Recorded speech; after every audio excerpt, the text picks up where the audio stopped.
Good day everyone, another day, another order, and another vlog. For today's video, mag-release sa puta og food palawagan worth 6,000 pesos only. 8 viands and duha ka tray nga fruits.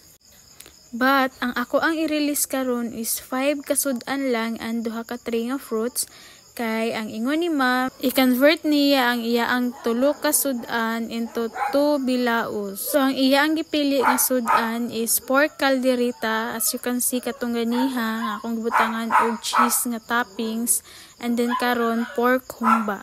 Ug ang iyang ubang sudan is bami, fish kinilaw og cordon bleu. So, amo ani i-deliver at 11 AM. After ani og luto, i-deliver na mo ni sa Bato Elementary School. Kay teacher man si ma'am didto. Kung ikaw pareha ni ma'am nga naay trabaho nya naay mga occasion ninyo, pwede ra kay mo mo-apply sa kuha og palawagan. Dili na kay mo lugi ana. 600 lang for 10 months only. Hassle free na mo kay free delivery pa jud. And by the way, katong tulo ka sudan nga gi-convert ni ma'am into duha ka bilao, ugma pud to niya ipa-release at 3 PM. So kay human naman mi og luto, mao ni nga ako ana ning gikaviran ang 5 ka sudan ug ang duha ka tray nga fruits.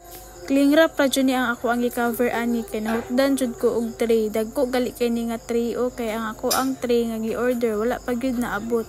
Nya nahurot na ang ako ang tray, naaman to siya pakapin jud nga taklob. So pag human nako og cover, nagbutang nako og thank you nga sticker. Actually naagid unta ko ani customize nga sticker GML Kitchen nya kay nahutdan man ko so kanina lang. After that, amo na ning gihakot padung sa sakyanan kay mag-deliver na mi kay 9:40 na nya 10 AM man ni ipa-deliver ni ma'am.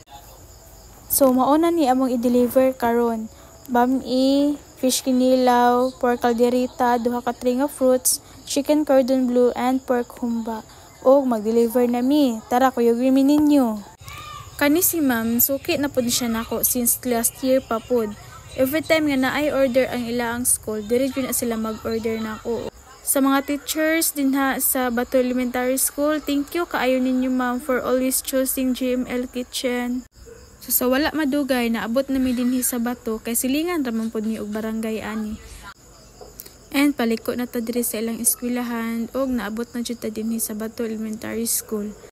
Naabot mi diri at 9:57. So wala magdugay, amuan nang gihawaas ang food ug amuan na ning gi-deliver. So maura to siya guys. Thank you for watching. Bye-bye.